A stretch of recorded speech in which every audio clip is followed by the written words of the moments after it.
دلوقتي بقى هنشرح ادوات القص. ادوات القص عندنا اكتر من اداة. هنشرح اولهم الادوات دي. لو ضغطنا هنا على كليك يمين هنلاقي اكتر من اداة. في منهم اللي هي اسمها ريتانجل تول والاليبس تول، وجايه من شكلها طبعا. الريتانجل اللي هي المربع، والمدوره اللي هي اليبس. وهنا دول هشرحهم برضو، بس هم ملهمش اي لازمه، بس هشرحهم لكم برضو. فهنبتدي بيهم، يلا بينا، وبعد كده هنكمل بقيه الادوات. بصوا انا جبت لكم الصوره دي علشان ايه؟ علشان احنا عايزين نقص الشباك ده. والشباك ده عباره عن الجزئيه دي عباره عن دايره زي ما انتم شايفين، والجزئيه دي عباره عن مربع. فاحنا ازاي هنقصه؟ وعايزين لما نقصه كمان ما ناخدش الازاز. يعني مثلا انا عايزه اقصه وما اخدش الازاز، عشان انا عايزه اغمقه شويه، عايزه افتحه شويه من غير ما اخلي الازاز يتغمق او يتفتح معايا. فهنعمل الكلام ده ازاي؟ دلوقتي لو اخترنا كليك يمين واخترنا الريكتانجل تول اللي هي المربع، وجينا هنا عملنا دراج، يعني شديناه كده بالماوس، هيدينا المربع الشكل ده. طيب عشان يبان اكتر، هنا عند اللاير ونعمل نيو ونعمل لاير فيا كوبي اللي هي اختصارها كنترول جي. احفظوها عشان دي هناخدها كتير جدا، ولسه وخدناها برضو في الاول، فلو خدتوا بالكم احنا بنقولها كتير فاحفظوها. يبقى كنترول جي هتديكوا اللي هي لاير فيا كوبي. فاحنا بنعمل يعني بنعمل لاير جديد بالحته اللي احنا قصيناها بس، وانا خفيت دي علشان تقدروا تشوفوا احنا قصينا ايه. انا بديكم مثال اللي بيحصل دلوقتي. تمام؟ ان احنا لما هنيجي نقص الشباك برضو ممكن نقدر ناخد الشباك لوحده. دلوقتي هنظهر الصورة بقى وهنقف عليها. لازم تكونوا واقفين على الصورة، خلي بالكم لما تيجي تقصوا فيها حاجة لازم تكونوا واقفين عليها هي، مش تكونوا واقفين على اي لاير تاني. تمام؟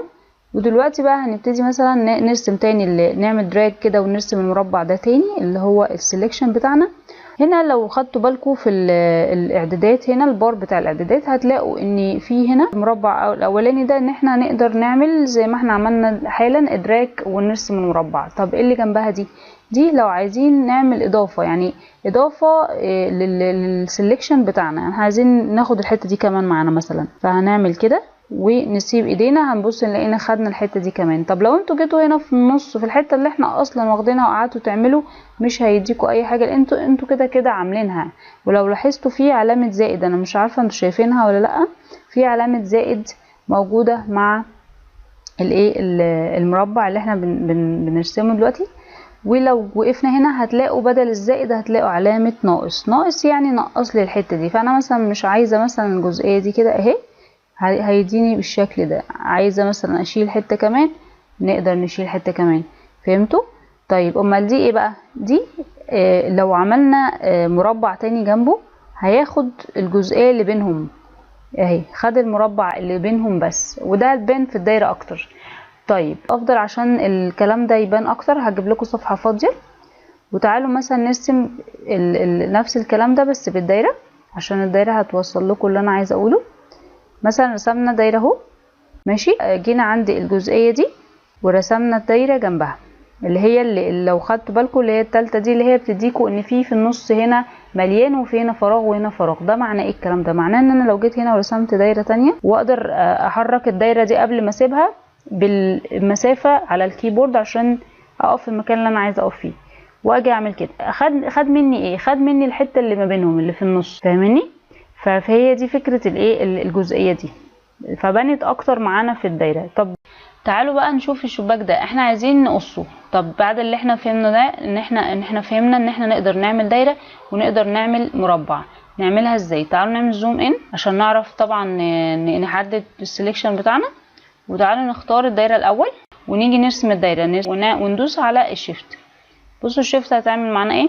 بترسمها معانا ايه بطريقه صحيحه اكتر. دي بتنفعنا في حاجات كتيره ان احنا نطلع الدايره مظبوطه، ولكن هنا هو مش فارق معانا قوي ان احنا نطلعها مظبوطه، لان احنا نقدر نظبطها بايدينا. فمثلا انا سبت ايدي من على الشيفت وجيت هنا عند المسافه وقعدت ادوس عليها علشان اجي يمين اجي شمال بالدايره، ماشي. واخد دراج كده اجرها معايا كده وارجع واجر معايا دراج، اسمها دراج. وافضل انزل معايا كده لغايه ما اظبط السلكشن بتاعي، ماشي. عايزه اطلع فوق شويه بدوس على المسافه برضو في الكيبورد واسيب ايدي كده. انا السلكشن بتاعي حلو قوي. طيب انا كده يعني خلاص عملت السلكشن بتاع الدايره. طيب عايزه اعمل السلكشن بتاع المربع. هاجي هنا عند اختار برضو المربع، كليك يمين مربع، واختار الاضافه عشان انا عايزه اضيف، يبقى ده اختار اد تو سيلكشن. ابتدي بقى اعمل المربع بتاعي. مثلا انا عايزه المربع بتاعي من هنا الشباك وعايزاه لغايه البني ده، ماشي، يبقى انا اعمل كده واسيب ايدي. سبت ايدي هتلاقوه خد منه لنفسه، خد الجزئيه اللي ما كانش واخدها اللي هي الشباك كله بالحته اللي هي فيها الطوب ده كله. تمام.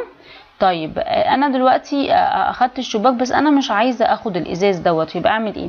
هاجي اعمل زوم ان برضو بالبكره بتاعه الماوس. احنا مش بنختار الزائد هنا، نختار الناقص. ليه؟ لان انا عايزه انقص الازاز، انا مش عايزاه يكون معايا في السلكشن. تمام. يبقى انا هاجي هنا واعمل كده، هتلاقوا علامه ناقص حتى موجوده اهي معايا، وهعمل كده برضو اخد الجزئيه دي. طبعا هفضل اخد واحده واحده، ما في طريقه تانية ممكن برضو. الطريقه التانية ان احنا ممكن ناخد الجزئيه دي كلها مره واحده، نبتدي ناخدها كده، ماشي، وننزل، ماشي، وبعد ما ننزل نسيب ايدينا. طيب هو تحسوا ان السلكشن ممكن يكون مش مظبوط شويه، احنا ممكن نقدر نظبطه ازاي؟ ان احنا هنشيل الخشب اللي بينهم ده، احنا نشيله ازاي؟ نيجي هنا برضو مع احنا عايزين نشيله ولا نحطه؟ لا احنا عايزين نضيفه، يبقى معنى كده هنعمل على الزائد اللي هي الاضافه ديت، ونيجي هنا نضيف البني ده مع السلكشن بتاعنا عشان احنا عايزين الشباك كل البني اللي فيه ده. تمام. وعايزين برضو نضيف الجزئيه دي، هي طبعا هتبان بقى بعد ما نخلص خالص ونعمل نبين السلكشن بتاعنا في صوره لوحده، الشباك نبينه في صوره لوحده. ماشي. احنا خدنا كده الجزئيه دي خدت كده الجزئيه بتاعتي. هاجي هنا على الصوره زي ما انتم شايفين وهبتدي اعمل لها زي ما انا علمتكم، كنترول جي، هتلاقوا الشباك لوحده اهو اتقص. البرايتنينج والكونتراست دول بيبينوا لي الاضاءه بتاعه، يعني انا مثلا عايزه العب في اضاءه الشباك ده، اغمقه وافتحه زي ما انتم شايفين. بعمل على السلكشن بس، يعني انا الازاز زي ما هو، ما غيرتش اضاءته، ما غيرتش شكله، فكده انا ما بوظتش الصوره. فهي دي الفكره. انا الحته دي طبعا انا بقول لكم الجزئيه دي بس، ولكن الجزئيه دي هتشرح بالتفصيل في الدروس اللي جايه. تمام. فزي ما انتم شايفين كده بقدر العب في الاضاءه بتاعه الشباك ده. لو انا مثلا عندي حاجه فعلا عايزه اقصها وفيها ازاز ومش عايزه اقرب من الازاز، بس عايزه اظبط اضاءه الحاجه اللي حوالين الازاز ده او حاجه الشفافه اللي عندي. تمام. ودلوقتي هناخد دول. طب دول ايه بقى خاصيتهم؟ تعالوا نقول. دول بس الصراحه هم مالهمش لازمه، بس هقول لكم دلوقتي حالا. لو ضغطنا على السنجل تول ديت هنيجي مثلا نقف بيها على الجزئيه دي، هتلاقوها انها بتدينا خط كده. طب الخط ده عباره عن ايه؟ لو عملتوا زوم ان كده، هتفضلوا تعملوا زوم ان، هتلاحظوا ان هو بياخد 1 بيكسل. يعني احنا عندنا البيكسل ديت مربعات، صح؟ فهو بياخد مربع واحد بس بيقدر يعمله سيلكت. وهكذا لو عملنا برضو ديت اللي هي ايه بالعرض، ماشي، دي سنجل رو تول، ودي اللي هي سنجل كولم. تمام. لو عملنا السنجل كولم تعالوا نضغط عليها تول ديت هتدينا بالطول، عكس التانية اللي هي بالعرض. وبرضه فمالهاش اي لازمه، مجرد بس تعرفوها وخلاص. طيب خلينا بقى ندخل على التولز ديت. في عندنا برضو لاسو تول، وفي عندنا بولينجونال تول، ماجنتيك تول. طب يعني ايه الثلاث ادوات دول؟ اول اداه اللاسو تول دي بتمشي معانا عشوائي. يعني بص هنا الصوره دي مش مبينه، فانا هقف لكم على صفحه تانية.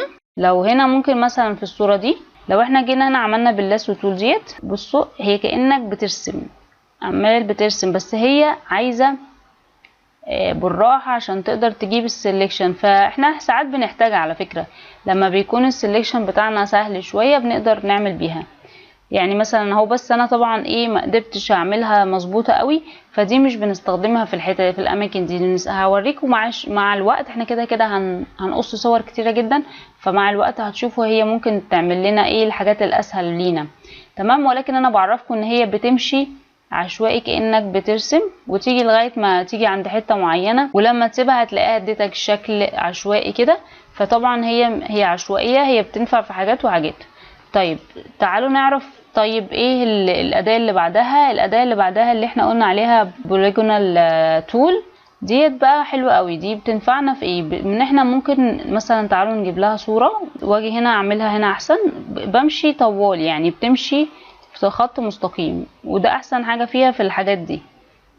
بصوا اهي خط مستقيم خط مستقيم لغايه ما اجي هنا هيظهر لي دايره. شايفين الدايره اللي ظهرت دي؟ يبقى انا كده بقفلها خلاص. اعمل لها اديت فيل واغير اللون الاصفر ده واعمل له لون مثلا احمر ونقول اوكي. اوكي زي ما انتم شايفين بصوا السلكشن بتاعنا طلع حلو قوي.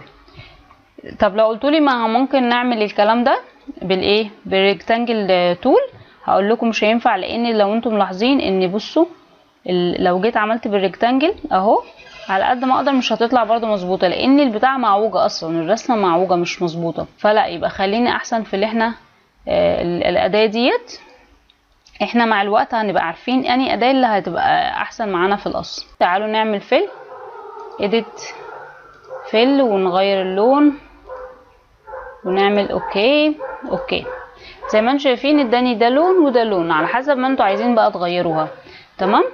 طيب دلوقتي عرفنا الاداه دي بتعمل ايه. الاداه اللي بعدها بقى اللي هي ماجنتيك تول دي، زي عامله زي المغناطيس من اسمها، عامله هي حتى عليها علامه المغناطيس. عايزين نشوف حاجه نبقى سهل علينا ان احنا نعمل بيها. طيب تعالوا نقرب الصوره شويه ونبتدي نشتغل بالاداه ديت. ماشي.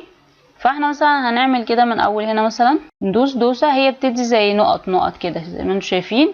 انا بمشي وادوس. طب لو انا ما دوستش او لو انا مثلا اتلخبطت هنا ومش عارف ايه، اروح راجعه بالباك سبيس كاني بمسح. بس هي اداه ممله شويه يعني. المهم بفضل ماشيه وهي من نفسها بتعمل الايه النقط اللي انتوا شايفينها دي. طب ممكن انا انقط، ممكن ادوس انا بالماوس وانقط انا زي ما انا عايزه، ولو ما نقطتش هي بتعمل من نفسها. هي عامله زي المغناطيس، بتمشي مع البيكسلز اللي هي اقرب درجات للون. يعني مثلا هي شايفه اللون الاصفر فبتمشي معاه، بس برضو احنا لو طلعنا ايدينا بره هتطلع، بس هي عايزه على قد ما تقدر بالراحه وتعمل زوم للصوره، عشان كل ما تعمل زوم للصوره هيبقى اسهل لك اكتر. وهكذا هنيجي. بس هنا انا مش شايفه الصوره، هدوس على اللي هي السبيس من الكيبورد وانزل كده وهبتدي اكمل الصوره بتاعتي عادي خالص.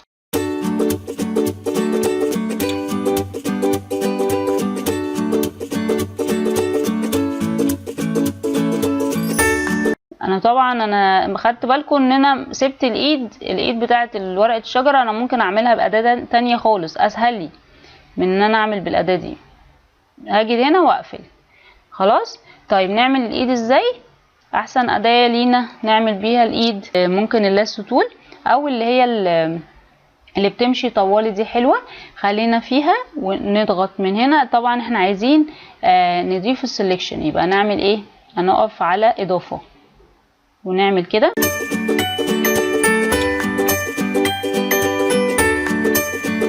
وهنشوف الشكل اللي احنا عملناه. بصوا بقت يعني حلو قوي القص ده. ولو عايزين نظبط القص ده ممكن جدا ان احنا نظبطه بحاجه هعلمها لكم دلوقتي احسن، لان هنستخدمها كتير جدا. بناخد اللاير ده، هنيجي هنا عند اللاير ده ونختار لاير، وهنختار لاير ماسك، وهنختار ريفل اول. يعني انا عايزه اللي هي ورقه الشجر دي كلها. تمام. طيب لو انا عايزه مثلا اظبط العيوب اللي فيها، هاجي هنا. احنا قلنا عندنا ان الاسود مفيش لون والابيض فيه لون، معنى كده ان الاسود بيخفي والابيض بيظهر. طيب يبقى احنا لو وقفنا هنا عند الجزئيه اللي هي البيضه دي وعملنا زوم ان، ونكون متاكدين ان احنا واقفين عند البراش، ونبتدي نخفي هنا الجزئيه دي باللون الاسود، اللي هي الحتت اللي انتوا هتلاقوها غامقه او انتوا خارجين بره السلكشن من قبل كده. فاحنا عادي نقدر نظبطها عن طريق الايه؟ الماسك ده. ولو خدتوا بالكم الماسك هنا بيظهر فيه نقط سودا. النقط السودا دي يعني معناها ان احنا مسحنا الحاجات اللي هي الزياده دي. طب لو انا مسحت حته كبيره هتبان لكم برضو اهي. مثلا مسحت حته كبيره اهو عشان بس تبان. نكبر لكم البرش شويه دي كده كتير. تعالوا مثلا اهي بصوا، شايفين الاسود اللي عمال بيبان عندنا في الابيض ده معناه ان انا عماله اكل من هنا. تمام. طبعا انا مش قصدي اكل من الرسمه، انا قصدي اوريكم بس ان احنا نقدر نظبط الرسمه اللي عندنا او السلكشن بتاعنا، نقدر نظبطه من خلال الماسك ده. تمام. جزئيه الماسك دي مهمه جدا لان هتقابلكم كتير كتير كتير في القص، لان في حاجات بتبقى صعبه في القص، فبعد ما بتقصوا بتلاقوا فيها مشاكل. فهي ده الحل، ان احنا نقدر نظبط بقيه السلكشن بتاعنا او القص بتاعنا عن طريق الماسك. طيب خلينا بقى دلوقتي ندخل على مثال تاني. ندخل على الكويك سيلكشن تول والماجيك تول. دول بقى من اسمهم بصراحة ان احنا بنقدر نعمل سيلكشن اسرع من السيلكشن الادوات التانية دي. نشوف هنا احسن صورة ممكن نستخدمها بالكويك سيلكشن تول. مثلا ممكن خلينا في الصورة دي دلوقتي، وهنجيب صور تانية عشان تشوفوا برضو الفرق. الاداة ديت من اسمها جاية ان هي سريعة في الايه في السيلكشن، يعني انها بتعمل لي سيلكشن بطريقة سريعة.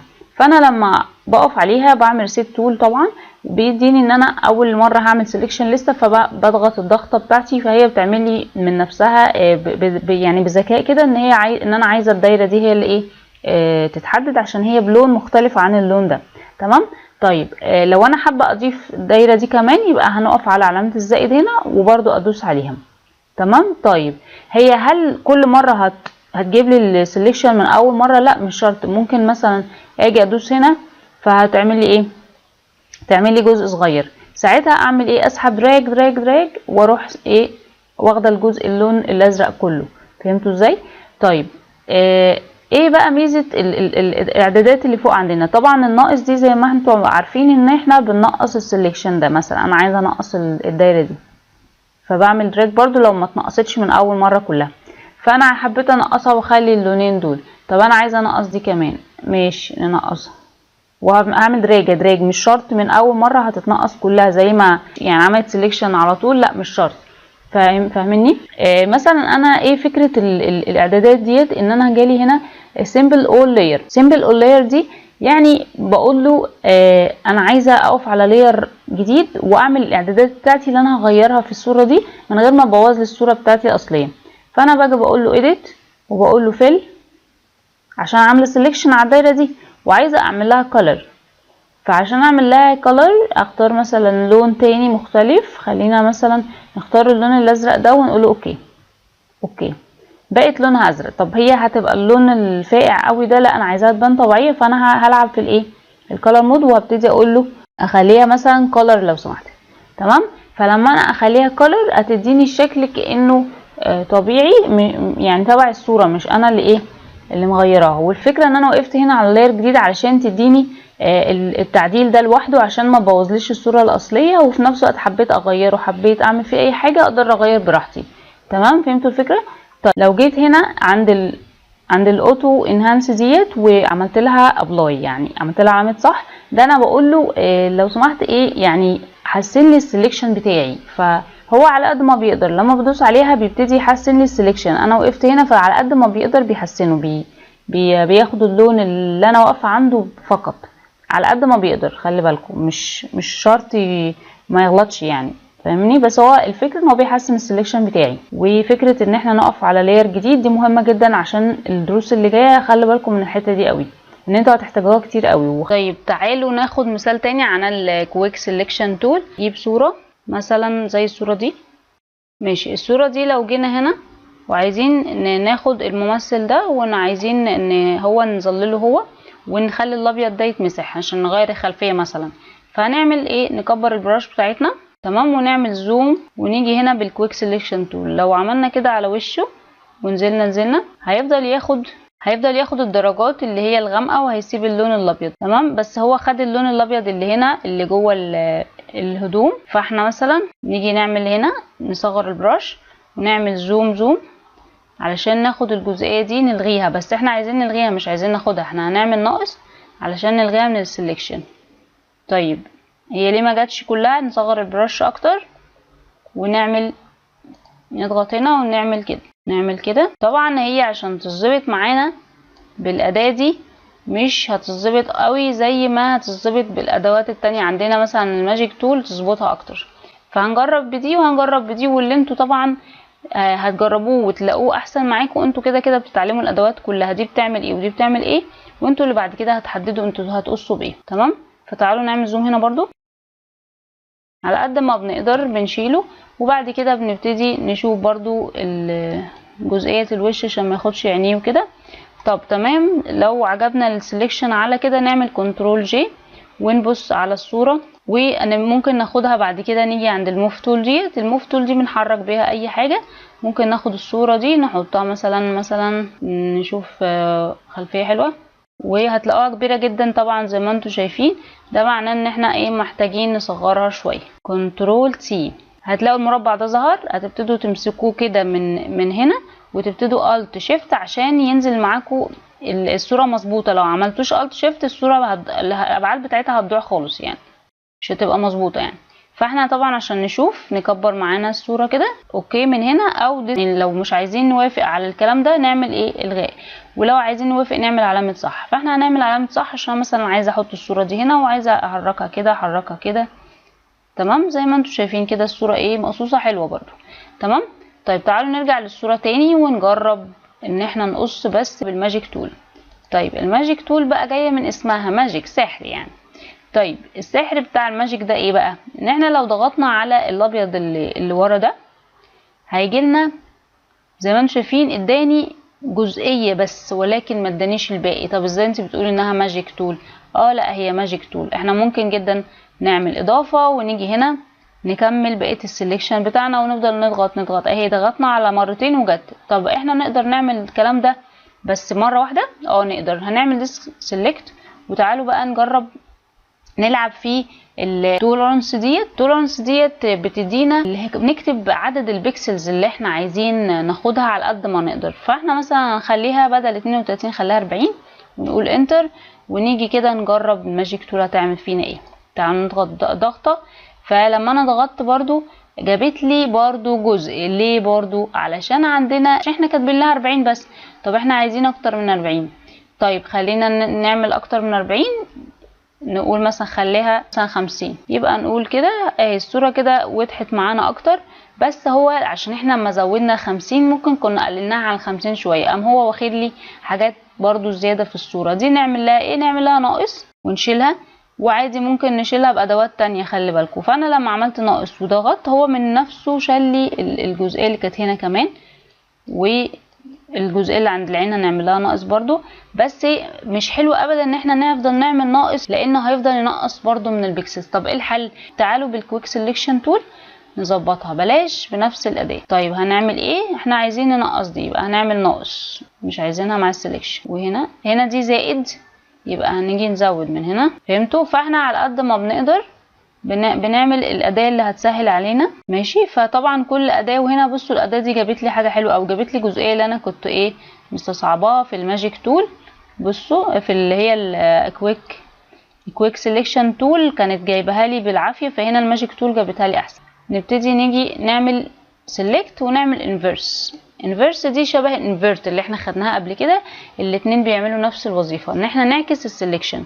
فاحنا عكسنا السيلكشن. هنيجي بقى كنترول جي من الكيبورد يقوم مديني الرسمه بتاعتي. طب مش باينه ليه؟ عشان احنا كنا واقفين على الصوره بتاعتنا. دلوقتي اهي نيجي عند موف تول ونمسك الصوره ونحركها براحتنا، نقدر ننقلها براحتنا وهكذا. المثل مثلا بتاع الجبل ده لو عايزين برضو نشتغل بالكويك سيلكشن تول او الماجيك تول. تعالوا نجرب الكويك سيلكشن تول.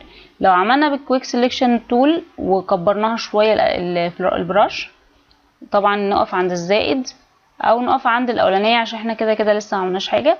ونبتدي هنا نعمل دراج على الجبل. عماله اعمل دراج. فانا خدت الجزئيه بتاعت الجبل دي مثلا وعايزه الجزئيه دي معاه اهي. هفضل اعمل دراج. انا خدت الجبل وتمام وحلو قوي برضو. عملت دراج وخدته. بس برضو ممكن في حاجات انا ممكن مكونش واخده بالي. لو عملت زوم ممكن اكون ما خدتش بالي انا خدتها ولا ما خدتهاش. بس هو برضو عملت معايا الوظيفه. بس عملت دراج. افرض الرسمه اللي انا بعملها ديت ممكن تكون اكبر من الجبل ده شويه، هفضل اعمل دراج؟ لا، في طريقه تانية. الطريقه التانية ان احنا نعمل دي سيلكشن اهو. وهنبتدي مثلا نيجي برضو عند الخلفيه اللي بره بنفس الطريقه في الكويك سيلكشن تول. زي ما انتم شايفين هتحصل معانا؟ هتدخل برضو على الجبل. طيب يبقى معنى كده ان الجبل ده لو احنا قصيناه بالكويك سيلكشن تول يبقى نقص الجبل نفسه زي ما انا عملت دراج لان لونه واضح جدا. طب لو انا عملت بالماجيك تول هيبقى افضل طبعا بكتير. الدليل ان لو ضغطت ضغطه كده خد لي كل اللبني من ضغطه واحده. طب معنى كده ايه؟ معنى كده ان انا ظابطه هنا ايه اللي هي يعني ياخد قد ايه كام بيكسل عشان يلونه. فانا كنت كاتبه 48، لو قللت الكلام ده وخليته 30 مثلا وجيت هنا عملت ديسلكشن ودوست تاني هتلاقوا ان هو في حاجات سابها ما خدهاش. فهمتوا؟ في الحاله دي ان احنا نفضل عاملينها 40 مثلا ونضغط الضغطه وهتلاقيه خد لنا الكلام ده. لو زودناها 45 احسن، 45 ونضغط الضغطه بتاعتنا فكده 45 خد لنا كل الخلفيه. والخلفيه هنا نقدر نعمل لها انفيرس عشان ناخد الجبل بس، احنا عايزين الجبل بس فنعمل كنترول جي. ماشي، قلنا كنترول جي او ايه كمان؟ تعالوا نقف تاني ونحدد كنترول جي او نيجي عند اللاير نيو ونعمل لاير فيا كوبي. تمام، الاتنين بيدونا نفس الايفكت بالظبط.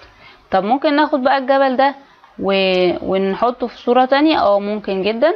تعالوا مثلا نقفل الصورة دي عشان نعرف نجيب صورة بالموف تول وخدناه وحركناه لغاية هنا وسيبناه. هيقول لك حاجة اقول له اوكي تمام.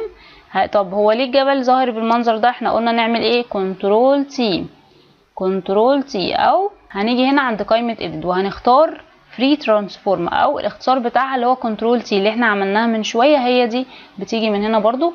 فهنيجي هنا نصغر ونمسك برضو بالايه الت شيفت علشان الجبل يصغر بالمسافات بتاعته من غير ما نبوظه. تمام، تعالوا نكبره شوية كده مثلا ونقول ايه اوكي. بس هو باظ معايا عشان انا لما سبت ايدي ما سبتهاش كويس، فارجع بالكنترول زد والت شيفت وابتدي اعمل دراج واسيب ايدي وابتدي اكبر الصورة عشان تبان. طيب عايزه اكبره تاني الت شيفت واكبر، متنسوش الالت شيفت. نعمل صح من هنا ونبتدي نحطه مثلا كده. مثلا الصورة دي محتاجين برضو نتعلم منها حاجة، ازاي اللي قص الصورة دي جاب الجزئية دي ازاي عملها وهي لونها فاتح كده والخلفية لونها فاتحة برضو، فازاي قصها. تمام، تعالوا نشوف ازاي. احنا عندنا ممكن، انا عايزاكم تفكروا كده شويه، انتوا ممكن لو قصتوها هتقصوها ازاي؟ هتقولوا لي هنقصها بالماجيك تول. طب لو قصناها بالماجيك تول ايه اللي هيحصل؟ طبعا تعالوا نعمل ديس سيلكشن ونقف عند اول واحده ونضغط بالماجيك تول. ايه اللي حصل؟ بصوا ثابت بيكسلز كتير جدا وبرده ما طلعتش مظبوطه، حتى لو ظبطنا هنا برده مش هتظبط معانا. طب تعالوا نجرب. هتقولوا لي نجرب الكويك سيلكشن تول. تعالوا نجرب الكويك سيلكشن تول ونصغرها شويه ونبتدي برضو نضغط على اول واحده عشان نختار السيلكشن بتاعنا ونصغرها برضو اهي. يعني برضو هتقولوا لي حلوه تمام، بس هل هي مظبوطه قوي وجت بسرعه؟ لا، برضو ممكن يكون فيها عيوب. لو عملنا زوم هتلاقوا في عيوب برضو هنا. تمام، فاحنا ممكن ايه الاداه اللي اسرع من كده ان احنا نعمل بيها؟ انا مثلا نشيل السيلكشن وتعالوا نقف بالمربع ده. فاكرين المربع اللي هو الريكتانجل؟ مش احنا كنا بنقدر نحدد الجزئيه اللي احنا عايزين نعملها بيه اهو تدينا مربع الشكل ده. طب هتقولي طب وايه اللي حصل؟ يعني هنيجي دلوقتي نجيب بقى الماجيك تول ونضغط بيها. احنا عايزين ننقص اللون الابيض من الجزئيه دي. يبقى نعمل ايه؟ هنيجي عند الناقص ونعمل كده. اما بص اللي حصل، اما هو جاب لي بالظبط الايه، بصوا جابها لي مفيش احلى من كده السلكشن بتاعها. طب لو عملنا كده مثلا كنترول جي عشان نقدر نشوفها اكتر، وتعالوا نشيل الصورة الاصلية ونحط لها خلفية تانية، نخليها اللون اللي في الباك جراوند ده وهتشوفوها عاملة ازاي.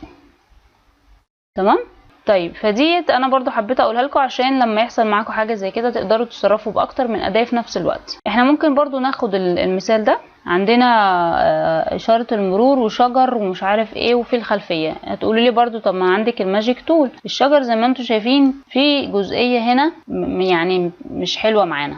طب ايه بقى الحل في الموضوع ده؟ الحل ان احنا مش كل مره هنستخدم الادوات ديت، لا في اداه بقى تانية خالص بس هي مش تبع الادوات هقولها لكم حالا.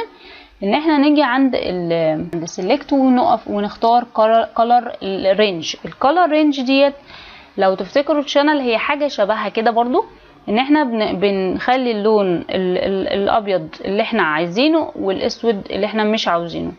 فتعالوا مثلا نختار هنا بيدينا زي القطاره كده، احنا بندوس هنا وهي لما بندوس هنا هي بياخد لي الالوان دي، بياخد لي اللي حواليها. فلما دوست دوسه بص ايه اللي حصل، خلت هنا الجزء ده ابيض والجزء ده اسود. معنى كده ايه؟ معنى كده ان هو هيحدد لي الجزء الابيض ده السلكشن بتاعي، والاسود ده اللي انا المفروض ايه مش عايزاه. بس انا عادي ممكن جدا اعمل انفيرت، تمام. فاحنا دي مش قصتنا خالص، قصتنا ان احنا نخلي الصوره دي الجزء اللبني ده لون والباقي كله لون تاني، تمام. فانا شايفه ان هو حلو قوي كده. ولو عايزه ازود، لو حبيت ازود بزود من الزائد زي اي حاجه تانية برضو بتحصل في الادوات التانية، ولو حبيت انقص من الناقص هنا برضو. بس انا شايفه انها حلوه، يعني مفيش احلى من كده. طيب هي طلعت معانا حلوه كده ازاي من اول مره؟ عشان احنا عندنا هنا اللي هي الفازنز ديت عباره عن 190 يعني معليينها. لو كنا نقصناها بصوا تلاقي اللي حصل، اللي حصل ان هو بيغمق لي برضو حتت من اللي احنا عاوزينها. فاحنا لا، هنعليها لغايه ما نحس انها اتظبطت معانا. بس خلي بالكم من حاجه جدا، ان لما انا اعلي قوي القايمه اللي عندي دي مش هتيجي معايا في السلكشن، لان هو هيعكسها، هتبقى زي اللون الابيض، يعني مش هتبقى سودة. فمعنى كده انها مش هتيجي معانا. فاحنا ايه، تعالوا نظبطها على قد ما نقدر اهي مثلا كده. ونيجي هنا ناخد اللون اللي هو مش واخده ده، نعمل زائد. احنا عايزين السلكشن الابيض فهنعمل زائد ونيجي هنا. طيب لا، لما انا عملت كده هو خد جزئية كبيرة جدا. طيب تعالوا نرجع تاني نعمل كده واحنا خلي بالكم احنا واقفين هنا عند السلكشن، علشان كده هو جايب لي الشكل ده. لو وقفنا على الايمج هيجيب لي الصورة نفسها، لكن انا عايزة السلكشن فخلينا واقفين عند السلكشن. طب هنا الرينج دوت مش ظاهر معانا ليه؟ عشان احنا اصلا مش ضاغطين هنا على اللي هي الايه اللوكالايز ديت. فاحنا لازم نضغط عليها علشان يقدر يظهر لي الرينج. فانا لو ظهر لي الرينج انا برضو اقدر يعني استغله ان انا اعليه او اوطيه. لكن انا بصراحه انا شايفه ان انا مش هحتاج الرينج في الصوره دي اصلا، فانا هلغيه برضو وخليني احسن في ان انا اظبط الفازنز بتاعتها. فانا هظبطها على قد ما اقدر، تمام. قدرت اظبطها بالشكل ده ومش هقدر اظبطها احسن من كده، بس ممكن انقص شويه ونقول ايه اوكي. حتى جاب لي هنا حوالين الشجر، يعني مفيش احلى من كده. احنا بقى نقدر نعمل ايه؟ نقدر نظبط الباقي بايدينا بالكويك سيلكشن تول. مثلا الجزئيه دي انا عايزه انقصها، فانا هعمل ايه؟ والجزئيه دي كمان نكبر كده. لا هنا مش عايزه انقص عشان ده حوالين الشجر. حلو قوي كده. فانا هعمل ايه دلوقتي؟ اعمل انفيرس اللي احنا متعودين عليها. نيجي هنا سيلكت ونعمل انفيرس، وكده جاب لي الرسمه اللي انا عاوزاها. وعملت لها، لو عملت لها كنترول جي دلوقتي هقدر اخدها واحطها في المكان اللي انا عاوزاه. اقدر انقلها برضو بالموف تول واوديها زي ما انا عاوزه. زي ما انتم شايفين مفيش احسن من كده اصلا.